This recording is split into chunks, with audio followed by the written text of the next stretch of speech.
Saludo a los oyentes de Radio María. Un día más, con la gracia del Señor, proseguimos el comentario del Catecismo de nuestra Madre la Iglesia.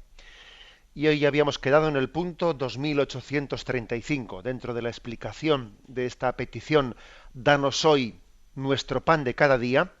Si no me equivoco, creo que es el quinto programa que dedicamos a este punto, a este apartado, mejor dicho. El punto 2835 lo leo primero y luego lo comentamos desglosándolo. Esta petición y la responsabilidad que implica sirven además para otra clase de hambre de la que desfallecen los hombres. No sólo de pan vive el hombre, sino que el hombre vive de todo lo que sale de la boca de Dios, es decir, de su palabra y de su espíritu. Los cristianos deben movilizar todos sus esfuerzos para anunciar el Evangelio a los pobres. Hay hambre sobre la tierra, mas no hambre de pan, ni sed de agua, sino de oír la palabra de Dios. Amós 8:11. Por eso el sentido específicamente cristiano de esta cuarta petición se refiere al pan de vida, la palabra de Dios que se tiene que acoger en la fe, el cuerpo de Cristo recibido en la Eucaristía. Aquí viene una cita de Juan capítulo 6. Bueno, después de que hemos hablado en los programas anteriores del pan referido como todas las necesidades,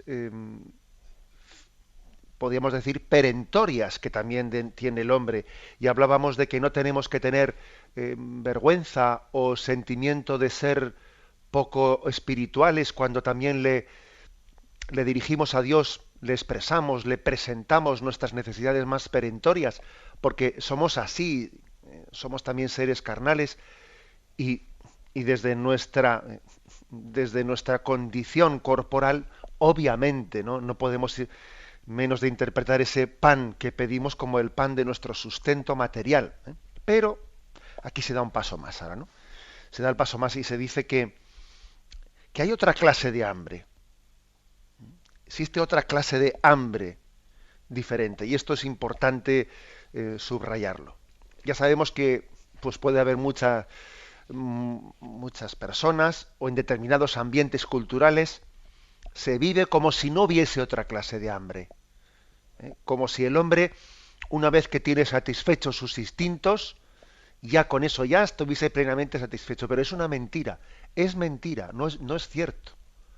El hombre se cierra a la verdad cuando plantea el horizonte de su felicidad meramente en la satisfacción de sus instintos. Y bueno, pues yo creo que esto que estoy afirmando, creo que tiene muchas formas de ser, de poder ser percibido. La verdad es que la pobreza, la pobreza tal y como hoy en día la estamos experimentando nosotros, especialmente, ¿no?, en el llamado primer mundo, ¿no?, en el mundo occidental o en el mundo más rico, la pobreza no únicamente viene por la disminución de las riquezas o porque haya una crisis, no. La pobreza viene por la multiplicación de los deseos. Eso decía Platón. La pobreza no viene por la disminución de las riquezas, sino por la multiplicación de los deseos. Esa es principalmente la pobreza del primer mundo. Que claro, que nos creamos necesidades continuamente donde no las hay y claro, siempre estamos insatisfechos, siempre nos sentimos pobres, ¿no? Y por eso ocurre que tenemos un modelo de riqueza que es un poco como el agua salada. El agua salada, que cuanto más la bebes, más sed te da, ¿no? Es curioso.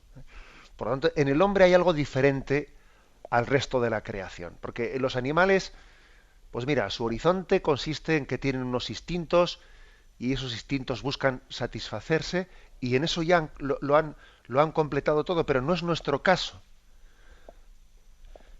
De todos los animales de la creación, el hombre es el único que puede beber sin tener sed o comer sin tener hambre o hablar sin tener nada que decir. Es verdad. El hombre es distinto. A veces, por ejemplo, pues el hombre bebe no porque tenga sed, sino bebe porque, fíjate, pues porque es alcohólico y se ha hecho esclavo. Eso en un animal es impensable, ¿no? De todos los animales de la creación, pues el hombre puede comer por gula, animal, o beber porque tiene una adicción, ¿no? O hablar cuando no tiene nada que decir, ¿no? Lo cual, lo cual manifiesta más a las claras que, que en el hombre hay otro deseo, hay otra hambre, que en el hombre, a diferencia del resto de los animales, tiene un hambre y una sed diferente, distinta.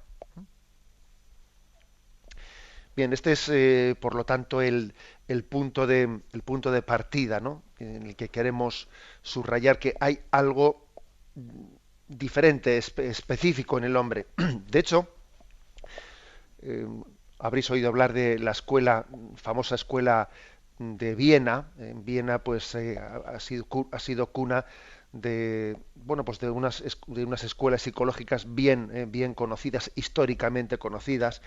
Y la primera fue la de Freud, o la de Freud, que él partía de la suposición de su tesis. Su tesis es que el hombre se mueve por el placer. Ese es el motor de vida del hombre, la voluntad de placer.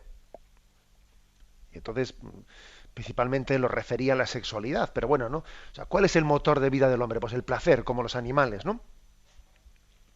Luego vino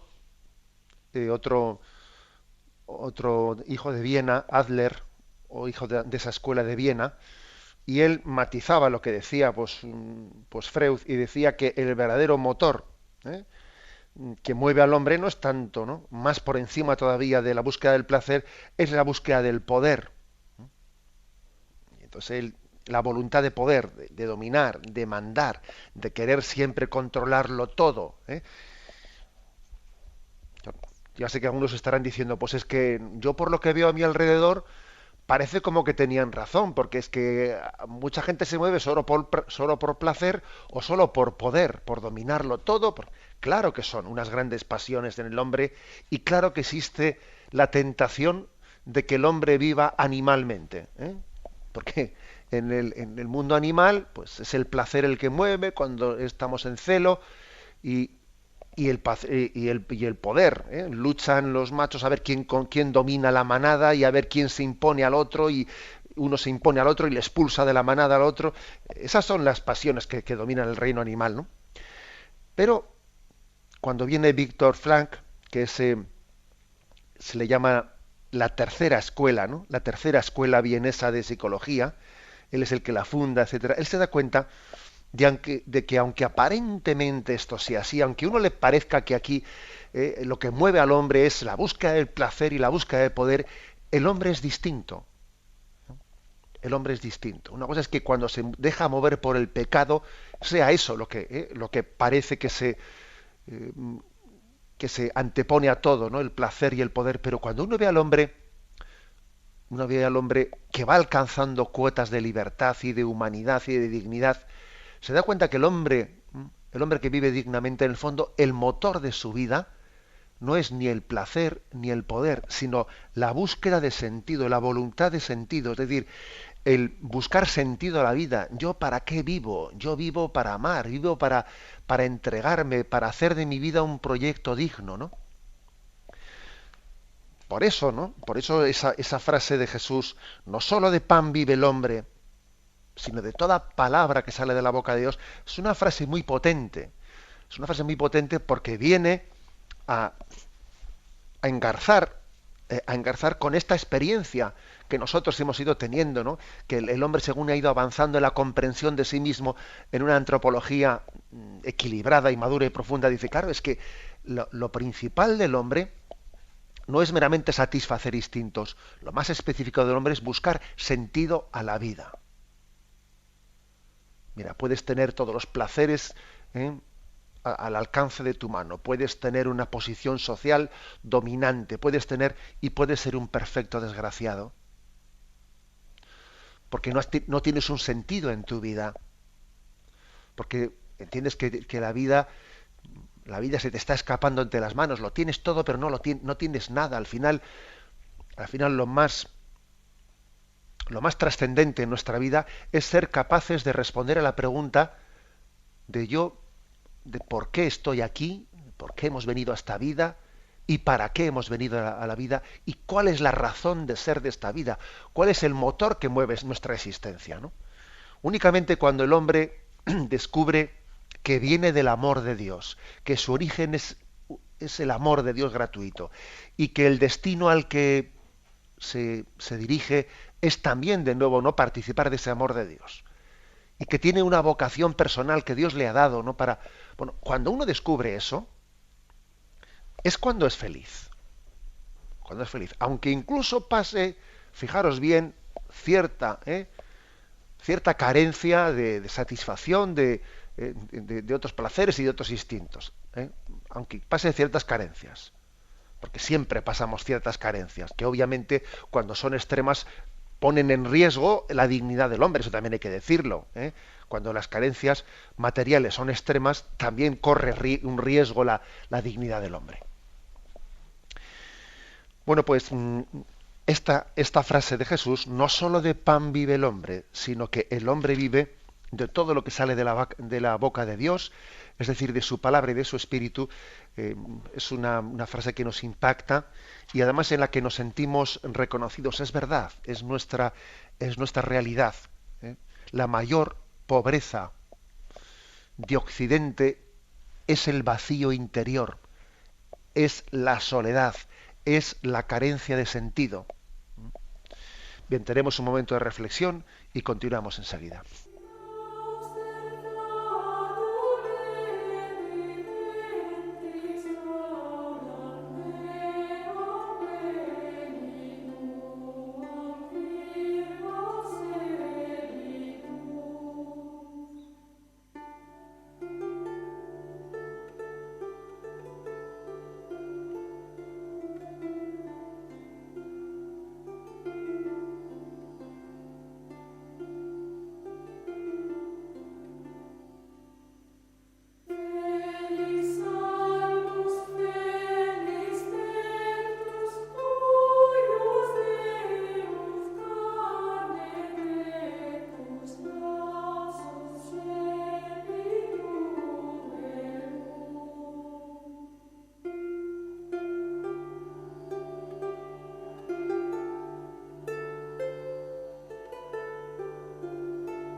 Escuchan el programa Catecismo de la Iglesia Católica con Monseñor José Ignacio Munilla. Continuamos en este comentario del punto 2835. No solo de pan vive el hombre, sino de toda palabra que sale de la boca de Dios. Por lo tanto, continúa diciendo el Catecismo, los cristianos tienen que movilizar todos sus esfuerzos para anunciar el Evangelio a los pobres. Claro, parece como que tenemos, no digo que lo practiquemos más, pero tenemos más grabado en nuestro corazón la falta de caridad que supone no dar de comer al hambriento y no dar de beber al sediento. Pero, según esta misma palabra de Jesús, también es una grandísima falta de caridad el no hacer apostolado, el no entregar la palabra de Dios a quien tiene hambre y sed de ella, aunque no se dé cuenta. Aunque no se dé cuenta. Claro que hay una diferencia entre estas dos hambres, y es que el hambre corporal, cuando alguien tiene necesidades materiales, suele ser consciente de que las tiene, generalmente, ¿eh? Suele ser consciente. Un pobre suele ser consciente de que es pobre.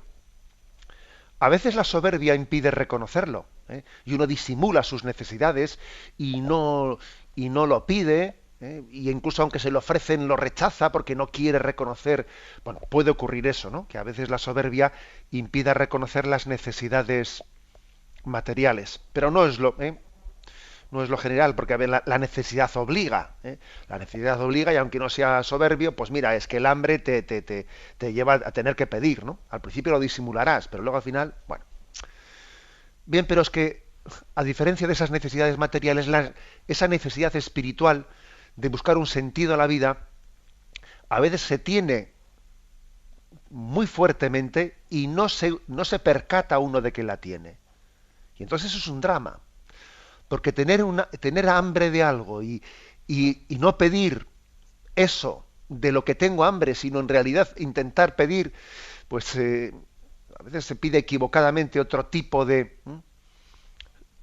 cosas que de alguna manera no terminan de quitarme el hambre, sino que casi la provocan más, ¿eh? La provocan más. Es una contradicción, ¿no? Es una contradicción que alguien tenga hambre de Dios y claro, pues no se percata, no lo percibe, y entonces está pidiendo, o sea, pidiendo otro tipo de, podríamos decir, sucedáneos de Dios, sucedáneos, que lógicamente como no son Dios, no pueden llenarle, no pueden hacerle feliz, ¿no? Y es así, en nuestra vida hay una tendencia muy grande a buscar sucedáneos. Bueno, pues como decía antes, si es una falta de misericordia, pues el no compartir el pan con el hambriento, tan grande o más es el no compartir la fe, el no compartir el sentido de la vida, que quien tiene cerca de nosotros un hambre existencial, ¿no? De sentido, hambre de sentido, nosotros no hagamos nada por intentar saciarlo. Hay hambre sobre la tierra, dice Amós 8:11, mas no hambre de pan ni de sed, sino de oír la palabra de Dios. Hay hambre de la palabra de Dios. Y como digo, un hambre que a veces no es percibido, es una especie de anorexia espiritual. El anoréxico pues está totalmente necesitado de comer, pero él no lo percibe así, piensa que le sobra peso y entonces no quiere comer. Y la anorexia es una contradicción de necesitar comer y no percibirlo. Bueno, pues eso es lo que ocurre en Occidente. Anorexia espiritual. Anorexia espiritual, está uno muriéndose de hambre y dice, si yo paso totalmente de ese rollo, y paso totalmente de ese rollo de la Biblia, paso totalmente de ese rollo, si te estás muriendo de hambre, si estás en los huesos, ¿eh? Por eso a veces es más, bueno, a veces no, es más difícil ejercer la caridad en cuanto al hambre espiritual que cuanto al hambre corporal. Es más difícil ejercer esa caridad, pero es más necesaria, es prioritaria y es la específica de nuestra caridad cristiana. Bien, es verdad, ¿eh?, que son inseparables la una de la otra y la Iglesia Católica siempre ha conjugado tres tipos de hambres, ¿no? El hambre corporal, el hambre de la cultura y el hambre espiritual. Hay tres tipos de panes: el pan del cuerpo, el pan de la cultura y el pan del espíritu, el pan del alma. Y se entregan los tres conjuntamente. El pan de cada día nos pide los tres: el pan del cuerpo, el pan de la cultura y el pan del alma. Que eso se conjuga con aquel pasaje en el que Jesús, después de haberse perdido en el templo, continuaba con sus padres y dice el Evangelio, y Jesús crecía en estatura, en sabiduría y en gracia delante de Dios. Tres dimensiones: estatura, sabiduría y gracia delante de Dios. Por eso hay tres panes que pedimos en el Padre Nuestro: el pan del cuerpo, el pan material, el pan de trigo, el pan de la cultura, Jesús crecía en sabiduría, y el pan de la Eucaristía y en gracia delante de Dios. Son tres dimensiones que así las abordamos. Bien, digamos que es el cuerpo mismo de Jesús el que se nos ofrece como el pan eucarístico, ¿eh? Hay también, según se manifiesta en la Sagrada Escritura, hay una doble manera de saciar ese hambre espiritual, que es Jesús en su cuerpo y sangre y Jesús en su palabra. La palabra de Dios es luz para nuestro camino, alimento que alimenta nuestra alma. O sea, es decir, con la palabra de Dios nos alimentamos, es la mesa de la palabra y la mesa de la Eucaristía. A veces también se le llama alambón, ¿no? Desde que se proclama la palabra de Dios, la mesa de la palabra. Bueno, es un alimento. Y está la mesa de la Eucaristía, es decir, el hambre espiritual del hombre, que es la tercera dimensión, ese tercer tipo de pan, se refiere tanto a la Sagrada Escritura, a la palabra de Dios, como al mismo cuerpo y sangre de Jesucristo. Nosotros los humanos buscamos lo primero de todo el pan material, ¿no? Pero Cristo nos dice, procuraos no el alimento perecedero, sino el alimento que permanece hasta la vida eterna, el que el Hijo del Hombre os da. Yo soy el pan de vida, etcétera. Luego leeremos luego ese texto. Por ejemplo, San Pedro Crisólogo dice, ¿no?, con un texto impresionante, Cristo mismo es el pan que, sembrado en la Virgen, florecido en la carne, amasado en la pasión, cocido en el horno del sepulcro, reservado en la iglesia, llevado a los altares, suministra cada día a los fieles un alimento celestial. Hace de él una especie de vocación, como ese proceso de preparación del pan, ¿no? Como el trigo se siembra, ¿no? Sembrado en la Virgen, florecido en la carne, amasado en la pasión, cocido en el horno del sepulcro, reservado en la iglesia, llevado a los altares, suministra cada día a los fieles un alimento celestial. Me parece un texto precioso en el que compara el devenir de la vida de Jesucristo con el proceso de preparación del pan. Desde la siembra del trigo, que es la concepción en las entrañas de la Virgen María de ese cuerpo y sangre que luego vamos a recibir, hasta ser llevado, dice, reservado, como cuando el pan se almacena, reservado en la iglesia, en el sagrario, servido en el altar, como si el altar fuese la panadería a la que vamos a por pan. Es una imagen preciosa, la repito, de San Pedro Crisólogo. Cristo mismo es el pan que es el trigo que, sembrado en la Virgen, florecido en la carne, o sea, se da luz, amasado en la pasión, cocido en el horno del sepulcro, reservado en la iglesia, en el tabernáculo, llevado a los altares, suministra cada día a los fieles un alimento celestial. La iglesia, la Eucaristía es pues nuestro pan cotidiano, dice también San Agustín, nuestro pan cotidiano. La virtud propia de este divino alimento es nuestra fuerza de unión, nos une al cuerpo del Salvador y hace de nosotros sus miembros para que vengamos a ser lo que recibimos. Importante esto que dice San Agustín, para que vengamos a ser lo que recibimos. Este pan cotidiano se encuentra además en las lecturas que cada día escuchamos en la iglesia. Bueno, yo destacaría de ese texto esto de que para que vengamos a ser lo que recibimos, ¿no? O sea, ¿quién es el que comulga a quién? Nosotros comemos a Cristo, en realidad es Él el que nos asimila a Él. No somos nosotros los que asimilamos a Cristo, es Él el que nos asimila a nosotros, ¿no? Comer el pan significa asimilarlo completamente, ser penetrados completamente por Cristo, hacernos uno con Él. Decía San Cipriano, esta petición se puede entender, la del danos el pan de cada día, tanto literal como espiritualmente. O sea, pan material o pan espiritual. Ambas interpretaciones contienen un signo de la salvación. Pedimos que se nos reparta cada día Cristo, el pan de la vida, para que nosotros que estamos en Cristo no seamos separados del cuerpo de Cristo. Luego hay una especie de asimilación a Él. Más que recibirle nosotros a Él, es Él el que nos recibe a nosotros y nos funde con Él, nos hace una sola cosa con Él. En resumen, aquí lo que el catecismo dice, ¿eh?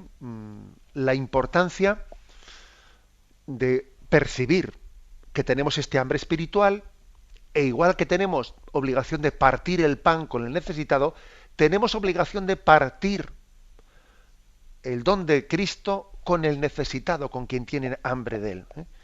Aquí nos remite el catecismo a un punto anterior, al 2443, que decía así, cuando hablaba del amor a los pobres, ¿no? Dios bendice a los que ayudan a los pobres y reprueba a los que se niegan a hacerlo. A quien te pide, da. Al que desee que le prestes algo, no le vuelvas la espalda. Gratis lo habéis recibido, dadlo gratis. Jesucristo reconocerá a sus elegidos en lo que hayan hecho por los pobres. La buena nueva anunciada es el signo de la presencia de Cristo. Es decir, la buena nueva compartida con los pobres es signo también de la misericordia, ¿eh? El apostolado, que es una palabra que hemos perdido bastante, que ha desaparecido bastante de nuestro vocabulario, ¿eh? Quizás la hemos sustituido por el dar testimonio, bien, de acuerdo, ¿eh? Dar testimonio, hacer el apostolado, es esa dimensión de partir el pan con el hambriento, ¿eh? Y partir el agua con el sediento. Tenemos un momento de reflexión y continuamos enseguida.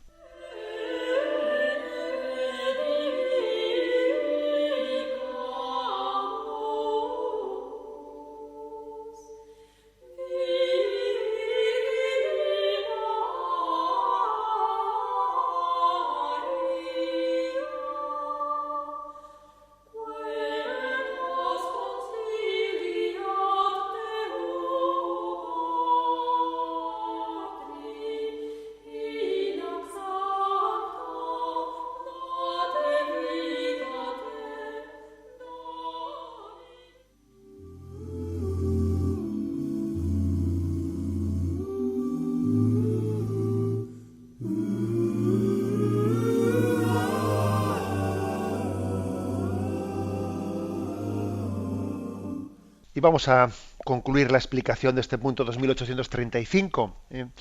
Termina diciendo, por eso, el sentido específicamente cristiano de esta cuarta petición del Padre Nuestro, danos hoy nuestro pan de cada día, el sentido específicamente cristiano se refiere al pan de vida, la palabra de Dios que se tiene que acoger en la fe, el cuerpo de Cristo recibido en la Eucaristía. Se nos refiere aquí al capítulo 6 de San Juan, versículo 28 al 58, después del milagro de la multiplicación de los panes, que se cuenta también en este capítulo 6 de San Juan, Jesús hace el llamado discurso sobre el pan de vida.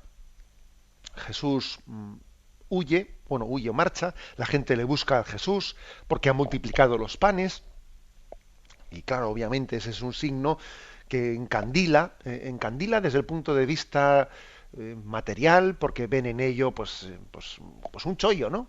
Este es un líder que es capaz de asegurarnos el pan. También otros ven en una oportunidad política, que este hombre se convierta en un líder capaz de poder aglutinar en torno a él tal cantidad de seguidores que el poder de Roma pues pueda ser derrotado, etcétera. Cada uno veía en eso una oportunidad, ¿no? En el fondo es un poco lo de la voluntad de placer, voluntad de poder, ¿eh? Pero frente a esa utilización de Jesús como para la voluntad de placer o para la voluntad de poder, Jesús da un discurso sobre el pan de la vida que verdaderamente cambia sus horizontes, ¿no? Y lo vamos a leer comentándolo. Los que buscaban a Jesús lo encontraron al otro lado y le preguntaron, Maestro, ¿cómo llegaste aquí? Jesús les contestó, estoy seguro de que me buscáis no por los milagros que habéis visto, sino porque comisteis pan hasta saciaros. Deberíais preocuparos no tanto por el alimento transitorio, cuanto por el duradero, el que da vida eterna. Este es el alimento que os dará el Hijo del Hombre, a quien Dios Padre ha acreditado con su sello. Es decir, Jesús cuando les dice, mirad, me estáis buscando no tanto por los milagros que habéis visto, sino porque habéis comido pan. Es decir, porque la palabra milagro, especialmente en el Evangelio de San Juan, eh, se refiere al signo. O sea, milagro, por supuesto que no estamos negando en absoluto, sino que la Iglesia afirma la existencia de los milagros, también como hechos no explicables desde las leyes físicas, etcétera.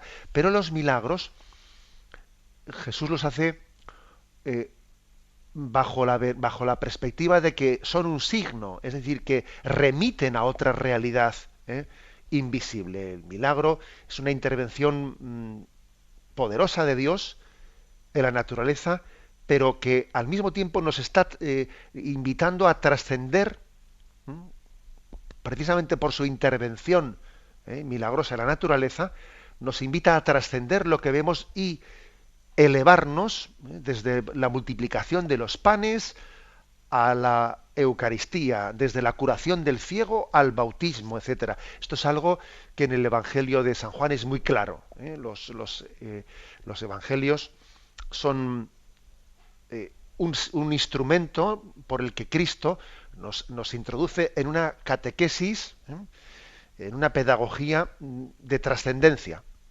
de la curación del ciego al don del bautismo, al don de la fe, y de la multiplicación de los panes al don de la Eucaristía. Dice, por lo tanto, no os habéis quedado con el milagro es un signo. Y cuando el dedo apunta arriba al cielo, el necio se queda mirando el dedo. Hombre, necio, no mires el dedo, mira a dónde apunta el dedo. Está apuntando allí a lo alto, a lo arriba, ¿no? Y esta multiplicación de los panes está apuntando al pan de vida que es Jesucristo. Por eso dice, no, deberíais preocuparos no tanto por el alimento transitorio. Hay como una dureza de corazón que Jesús tiene que luchar por sanar. Igual que cuando Jesús está a punto de ascender a los cielos, y hay uno de los apóstoles, uno de los discípulos, le pregunta, Señor, ¿es ahora cuando vas a restaurar la soberanía de Israel? Pero bueno, pero tú todavía estás esperando que Jesús, en este momento que asciende a los cielos, en este momento todavía estás pensando en Jesús como una categoría de poder político, de que él todavía no has entendido nada. O sea, es decir, tiene que haber por parte de Jesús una paciencia muy grande, porque tenían una tendencia muy marcada, como he dicho antes, ¿no? En esas pasiones del placer y del poder, de intentar reducir a Jesucristo a eso, ¿no? A que satisfaga mi deseo de placer, mi deseo de poder. Hay, por lo tanto, una reprimenda, pero una reprimenda en misericordia y en paciencia educadora, ¿no? de los apóstoles. Continúa diciendo, ellos le preguntaron, ¿qué debemos hacer para portarnos como Dios quiere? Jesús respondió, lo que Dios espera de vosotros es que creáis en su enviado. Ellos replicaron, ¿cuáles son tus credenciales para que creamos en ti? ¿Qué es lo que tú haces? Nuestros antepasados comieron el maná en el desierto, como dice la Escritura, les dio a comer pan del cielo. Jesús le respondió, yo os aseguro que no fue Moisés el que os dio pan del cielo, mi Padre es quien os da el verdadero pan del cielo. El pan que Dios da baja del cielo y da vida al mundo. Entonces le pidieron, Señor, danos siempre de ese pan. Yo soy el pan de la vida, responde Jesús. El que viene a mí jamás tendrá hambre. El que cree en mí jamás tendrá sed. Pero vosotros, como ya os he dicho, no creéis a pesar de haber visto. Todo aquel que el Padre me confía vendrá a mí, y yo no rechazaré al que venga a mí. Por eso yo he bajado del cielo, no para hacer lo que yo deseo, sino lo que desea el que me ha enviado. Es decir, la credencial que se le pide a Jesucristo, muéstranos tu credencial. Dice, mira, mi credencial es el Padre que me ha enviado. Esa es su credencial. Y aquí hay una expresión que la cantamos en cantos eucarísticos, la repetimos cuando exponemos el Santísimo Sacramento. El que viene a mí jamás tendrá hambre, y el que cree en mí jamás tendrá sed. Yo soy el pan de la vida. Y esto es algo muy importante sobre lo que tenemos que hacer oración y pedirle al Señor para que tengamos experiencia de esto. Para que esto no sea únicamente una frase hecha. Decir, Señor, yo tengo experiencia de que he buscado tantas cosas que inmediatamente en cuanto las he tenido he vuelto, o sea, me han quitado, son pan para hoy y hambre para mañana. Cuántas cosas en mi vida son así. Me ilusiono con ellas, las tengo y me hastío de ellas, me harto de ellas inmediatamente, ¿no? Son pan para hoy y hambre para mañana. Y sin embargo, solo tú, Señor, sacias plenamente. Y es importante que hagamos experiencia de esto en la vida. ¿eh? El que viene a mí no tendrá más hambre. Es el mismo diálogo que tuvo Jesús con la samaritana. Mira, tú buscas este agua, que la bebes, pero luego vuelves a tener sed. El agua que yo te daré es un agua que saciará tu sed para siempre. Y ese es Dios, el único que puede saciar plenamente al hombre y hacerle feliz para siempre. De manera que no nos cansemos de Dios nunca. De todo lo demás nos cansamos. Es transitorio, es momentáneo. Solamente Dios es capaz de llenar a un alma y hacerla plenamente feliz sin que se hastíe nunca. Eso es así, ¿no? Yo, por ejemplo, suelo a veces pensar por ejemplo, en las almas que se han consagrado en la vida contemplativa.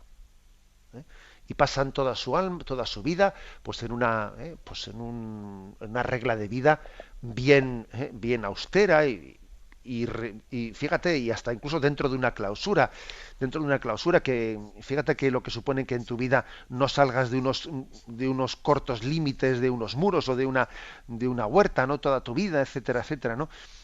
Y uno dice, mira, ¿cómo será Dios capaz de saciar y de hacernos plenamente felices? Pues para que alguien que ha consagrado su vida, ¿no? En una vida contemplativa, pues renunciando pues a otros muchos disfrutes y goces y reduciendo su vida físicamente hablando, ¿no? Un lugar tan limitado, sin embargo, tenga la experiencia de que es feliz porque Cristo le ha hecho feliz. ¿Cómo es Dios? ¿Y cómo es su amor y cómo es su misericordia para que eso, por ejemplo, tenga lugar, que está teniendo lugar, ¿no? Y luego te das cuenta, por el contrario, que hay otras personas que todos los fines de semana pues están a ver si cojo una agencia de viajes y en este fin de semana voy a un sitio y luego resulta que hay una huelga de aviones y pierden la paz porque los controladores les han dejado, habían puesto toda su ilusión en unas vacaciones y se han quedado destrozados. Y los otros no sé qué, y los otros piden préstamos para poderse ir de vacaciones porque no tienen... O sea, qué contraste, ¿no? ¿Qué contraste? ¿Qué pasa? ¿Que unos son de una pasta y otros son de otra pasta distinta? Yo creo que es que unos han encontrado a Dios y se han abierto plenamente a esta experiencia de el que come mi pan tiene vida eterna y no volverá a tener hambre. Se ha abierto a esta experiencia y los otros no se han abierto a ella y entonces están de una y otra manera, pues pegando palos de ciego, intentando ser felices sin conseguirlo, y se les escapa entre los dedos la felicidad. Porque además, conforme uno aumenta la posesión de sus bienes materiales, aumenta también el miedo a perderlos. Y la acumulación de bienes no aplaca la ansiedad de seguridad, la exacerba. Es como he dicho antes, es como beber agua salada. Para aplacar la sed, si te da más sed, no solucionas nada. Bueno, pues esta experiencia, digo, es muy importante tenerla, para que entendamos lo que estamos pidiendo en el Padre Nuestro. Continúa luego diciendo, y lo que desea el que me ha enviado es que yo no pierda a ninguno de los que él me ha confiado, sino que lo resucite en el último día. Mi Padre quiere que todos los que vean al Hijo y crean en él tengan vida eterna. Yo por mi parte lo resucitaré en el último día. Los judíos comenzaron a criticar a Jesús porque había dicho que él era el pan que había bajado del cielo. Decían, ¿no es este el hijo de José? Conocemos a su padre y a su madre. ¿Cómo se atreve a decir que ha bajado del cielo? Jesús replicó, dejad ya de criticar entre vosotros. Nadie puede creer en mí si no se lo concede el Padre que me envió. Yo por mi parte lo resucitaré en el último día. En los libros proféticos está escrito, todos serán adoctrinados por Dios. Todo el que escucha al Padre y recibe su enseñanza, cree en mí. Esto no significa que alguien haya visto al Padre. Solamente aquel que ha venido de Dios ha visto al Padre. Os aseguro que quien cree tiene vida eterna.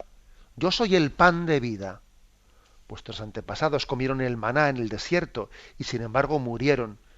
Este, en cambio, es el pan que ha bajado del cielo, para que quien lo coma no muera. Yo soy el pan vivo que ha bajado del cielo. El que coma de este pan vivirá para siempre. Y el pan que yo voy a dar es mi carne, para que el mundo tenga vida. Jesús, llevando este discurso hasta su culminación, nos dice que la Eucaristía es alimento de vida eterna. Cuando comulgamos recibimos la carne resucitada de Jesucristo, que es prenda de resurrección.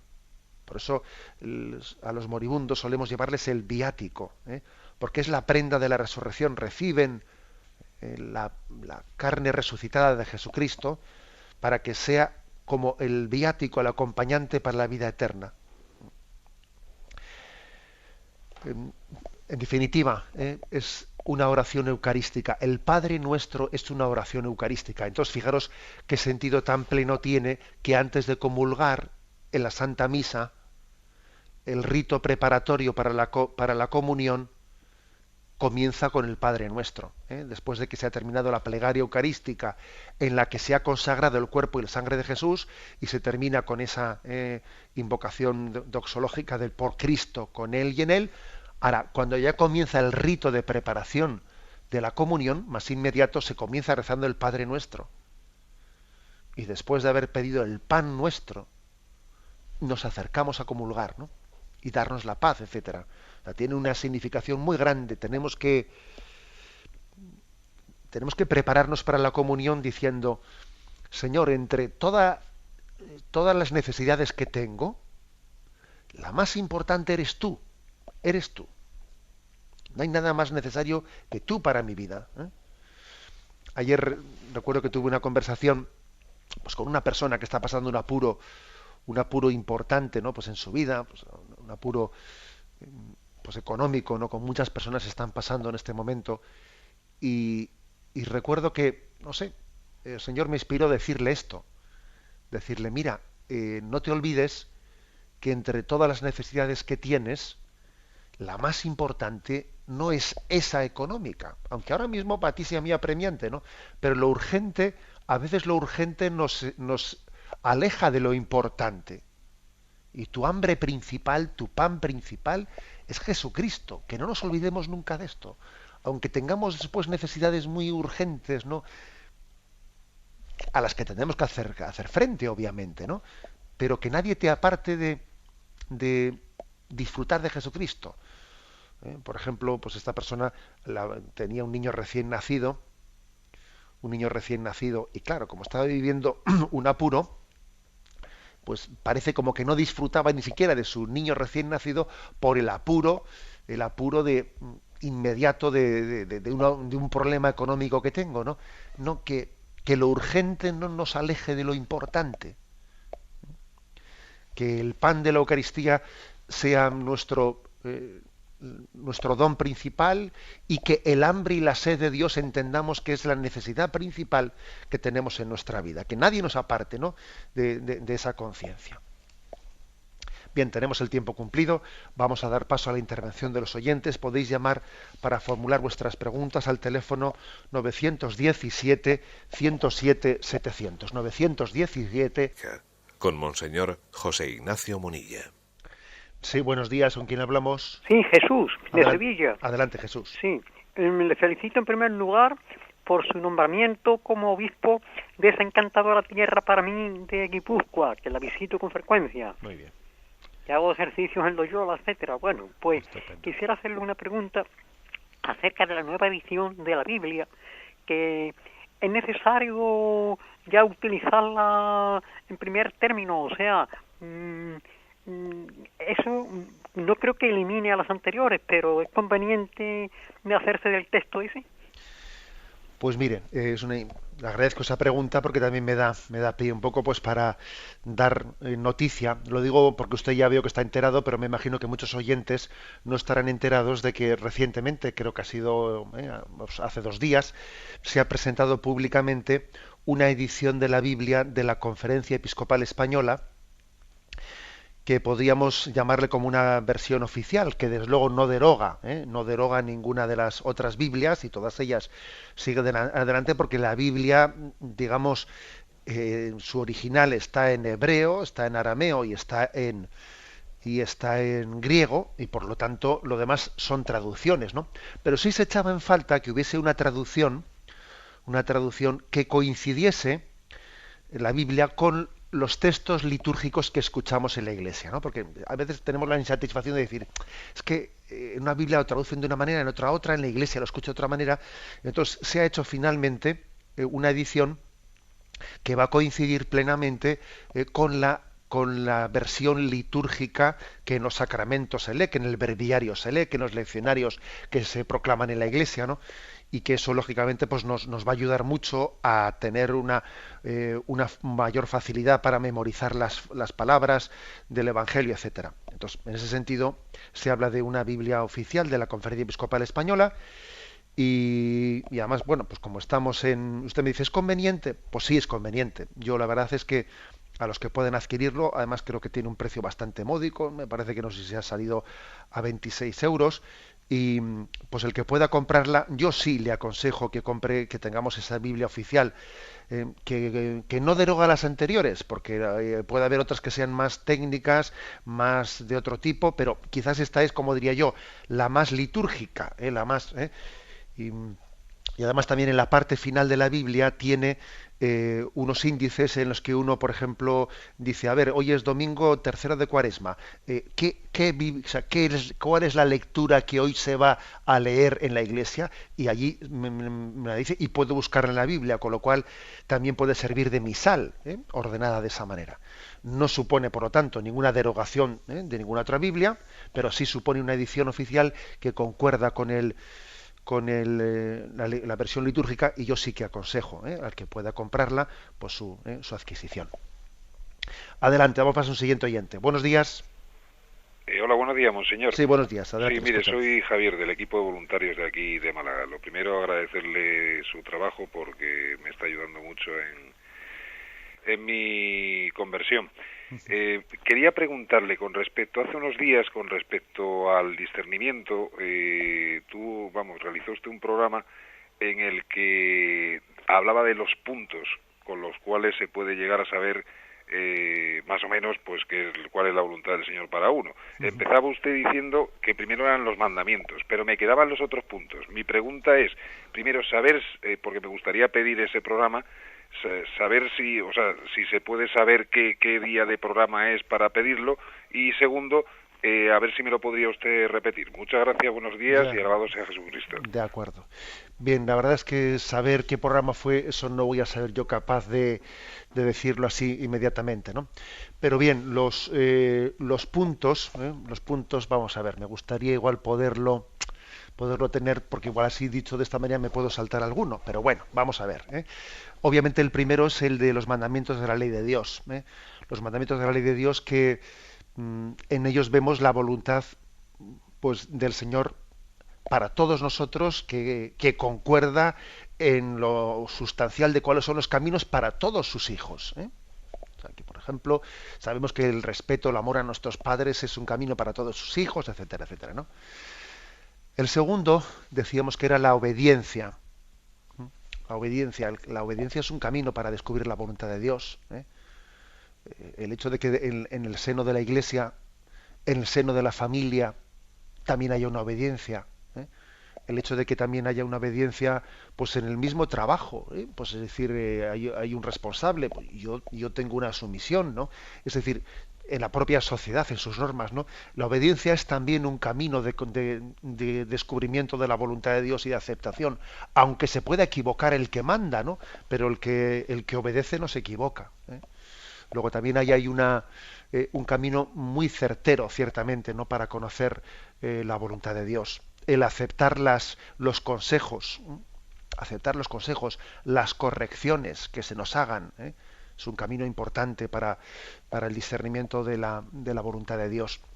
También hablábamos del discernimiento, en la oración, el discernir, porque a veces uno tiene que elegir, digamos, cuál será el camino, será este, será otro, ¿no? Y no hay alguien que te vaya a dar esa orden como un superior tuyo para ver qué camino tienes que elegir. Por lo tanto, es discernir cuál es la voluntad de Dios en mi oración. Y discernirlo primero por cuáles son las motivaciones que me llevan a ello, si son motivaciones santas o son motivaciones pecaminosas. Y también discernirlo por las consecuencias que se puedan derivar. Es que mira, si yo hago esta opción, pues igual las consecuencias no parecen prudentes, porque de ellas se van a derivar un previsible lío que no es prudente, ¿no? O por el contrario, pues previsiblemente, es decir, discernir en la oración también considerando lo que son, digamos, qué motivaciones me llevan a y qué consecuencias se derivan de. Y también hablaba yo que otro camino para conocer la voluntad de Dios pues, es cuando la voluntad de Dios me viene dada y yo no puedo elegirla, y por lo tanto lo que me toca es abrazarla, aceptarla. Y este último modo de conocer la voluntad de Dios es el más seguro de todos, ¿no? Por ejemplo, cuando me toca aceptar una cruz, que en vez de rebelarme ante ella, ¿no?, lo que tengo que hacer es aceptarla con confianza, sabiendo que Dios tendrá dispuesto, ¿no?, muchos bienes para mi alma por la aceptación. Bueno, básicamente, aunque quizás algo esté yo olvidando en este momento, es el camino principal, fueron las explicaciones principales que di yo en ese momento.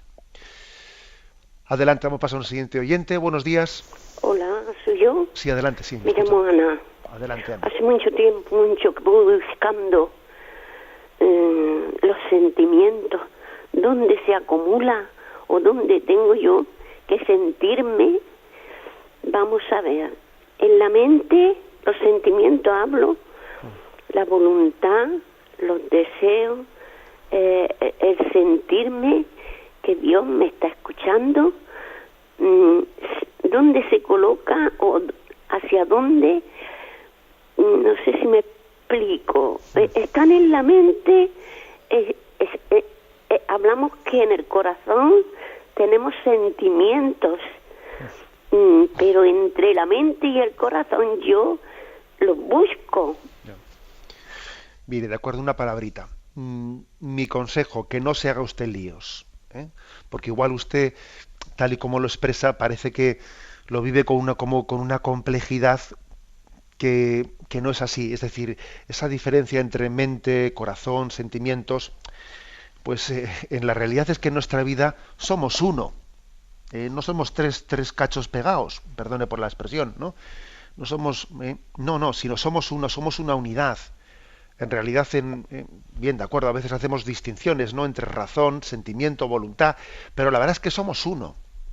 Somos uno. Luego, en vez de percibirse usted de una manera muy compleja, procure usted ser sencilla delante de Dios. No se complique la reflexión diciendo, bueno, es que ¿dónde tengo el sentimiento, en la voluntad, en la mente, dónde hablo con Dios? Nada, déjese de esas distinciones.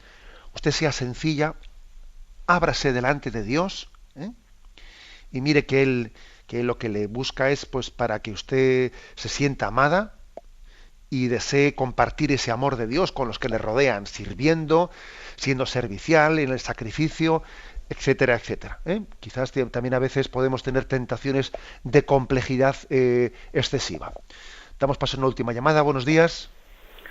Buenos días, padre. Sí, soy adelante, yo. le escuchamos. Mire usted, padre, le quiero hacer una pregunta. Mira, mi marido, sabe usted, es como usted dice, así muy dominante. No quiere saber nada de la iglesia. La repudia, la odia. Entonces, mire usted, yo soy un amante de la Eucaristía, de nuestro Señor. Entonces no me deja ir, porque dice, él se va al bar por la mañana y por la tarde también. Y entonces, claro, pues luego yo me siento muy cohibida de darle como esposa por lo que él quiere. Y me dice que tiene que ser así. Entonces, dígame usted, padre, ¿qué debo yo hacer? Porque si él, que no hace falta tanto ir a la iglesia con los curas, que me voy a meter en el confesionario con ellos. Ya. Y me hace mucho de sufrir. Que si quiero destrozar mi matrimonio por ahí también, pues me hace mucho de sufrir por irme nada más a la iglesia. Y eso no, Padre, porque yo tengo aquí mi casa, tengo mi hogar, le quiero a Él, pero Él me da a escoger, me da a elegir y no sabe cómo hacerlo para no dejarme ir, Padre. Él dice que tiene derecho de irse a donde quiera, pero yo no. Nada más, Padre.